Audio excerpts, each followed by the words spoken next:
नमस्कार माझ्या सर्व मित्रांनो. आजच्या वीज सुरक्षा अभियानात आपल्या सर्वांचं स्वागत आहे.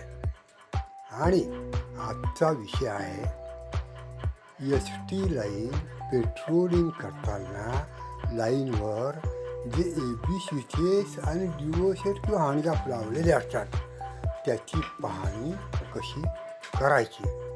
कारण हे दोन घटक अतिशय महत्त्वाचे आहेत. याच्याकरता की जर AB स्विच बरोबर ऑपरेट झाला नाही तर एखादा पूल क्लोज राहतो, बंद राहतो आणि मग कामावर व त्या AB स्विचच्या पुढे जी मंडळी कामं करतात त्यांचे अनेक वीज अपघात झाले आहेत. या दृष्टीनं AB स्विच अतिशय तंतोतंत पद्धतशीर क्लोज ओपन झाला पाहिजे. ह्याकरता आणि काही बाकीच्या गोष्टीकरता त्याची पाहणी कशी करायची हे मी आता सांगत आहे. समजा आपण त्या ST लाईनचं पेट्रोलिंग करता करता अशा एखाद्या पोलजवळ किंवा डबल पोल स्ट्रक्चरजवळ गेलो, इन लाईन ज्या ठिकाणी AB स्विच आणि डिओसेट बसवलेले आहे. तर त्या ठिकाणी गेल्याबरोबर पहिले ज्या ठिकाणी हा AB स्विच बसवला आहे आणि ज्या पोलवर त्याचा हँडल लावला आहे त्या पोलच्या जवळची जागा पहा. ती तुम्हाला उभी राहण्यासाठी योग्य आहे का, हाईट योग्य आहे का, आपली ताकद पद्धतशीर लागते का आणि जागा स्वच्छ आहे का.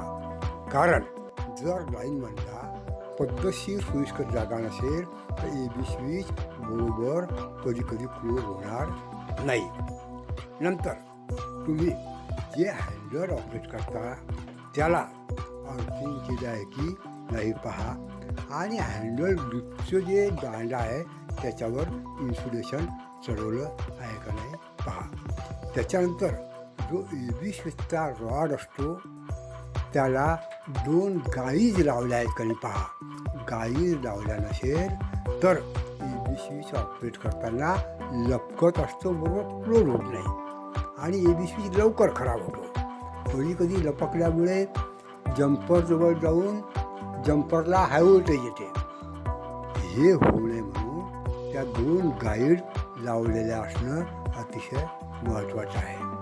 त्याच्यानंतर खालूनच AB स्विच ज्या चॅनलवर बेस चॅनलवर बसवले आहेत त्याला डबल अर्थिंग आहे का नाही आणि ते खाली एफिशियंट आठला जोडलं का नाही पाहून घ्या. कारण AB स्विचचं बेस चॅनल अर्थिंग बरोबर नसेल तर त्याच्यावरचे post insulator lightning surges, switching सर्जेसमध्ये फेल होतील. नंतर त्या जे बुशिंग आहेत AB स्विचचे ते क्रॅक, चिफ्ट असतील त्याची नोंद करा. AB स्विच स्मूथली ऑपरेट होतो का नाही ते पहा. आता या AB स्विचच्या मेल फिमेल दोन्ही बाजूला ॲल्युमिनियम कंडक्टर आहेत. ॲल्युमिनियमचे लक्स लावलेले आहेत. पण AB स्विचचे मेल फिमेल कॉन्टॅक्ट कॉपरचे असतात. तर हे जे AB स्विचची जी लाईन साईडची जे जम्पर आहे त्या बाजूला AB स्विचच्या जवळ जे कनेक्शन असते त्याला बाय मेटॅलिक वॉशर आहे का नाही ती चौकशी करा. तसेच या AB स्विचचं दुसरं जम्पर जे आउटसाईड लाईन गोईंगला जाते तिथंसुद्धा बाय मेटॅलिक वॉशर आहे का नाही त्याचीसुद्धा चौकशी करा. सगळ्या जम्पर्सवरचे अल्काथिन पाईप योग्य इन्सुलेशन कव्हरचा लावलेला का नाही पहा. आणि तुमच्या हा जो दांडा आहे हा दांडा कुठल्याही जम्परला टच व्हायला नको. त्याच्याकरता जम्परवर अल्काथिन पाईप पाहिजे किंवा हा दांडा जम्परपासून भरपूर दूर पाहिजे.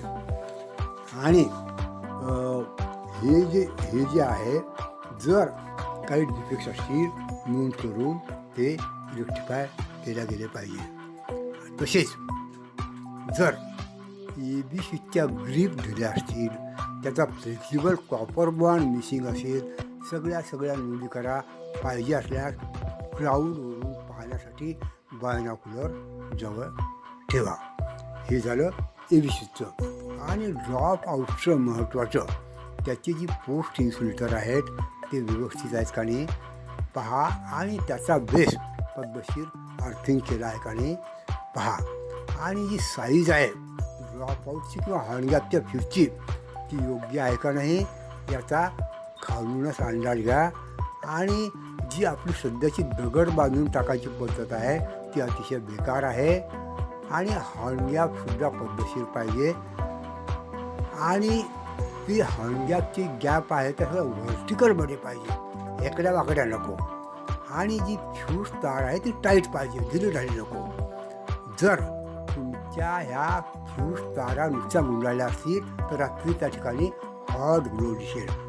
आणि या फ्यूज ताराचं अतिशय महत्त्व आहे, कारण जर आउटगोईंग साईडला फॉल्ट असेल आणि फ्यूज गेला नाही तर हा फॉल्ट तिकडे सबस्टेशन ब्रेकरवरचे रिफ्लेक्ट होऊन ब्रेकर ट्रिप होईल मला वाटतं. आणि जे काही ब्रोकन इन्सुलेटर असतील ते रिप्लेस करायला पाहिजे. याशिवाय आपल्याला काही सांगायचं असेल तर बिलकुल सांगा. पण या ABCचं आणि हॉर्नगॅपचं अशा प्रकारे पाहणी करणे अतिशय आवश्यक आहे. क्लिअरन्सेस मेंटेन करणं is the essence to avoid electrical accidents. Mashel Ramdas Khandagale, retired chief electricity and national safety commission member. Kindly subscribe to my YouTube video channel for such safety related videos. कारण हे व्हिडिओ मला प्रत्येकाला वाचता येणार नाही. Kindly cooperate and subscribe. Thank you.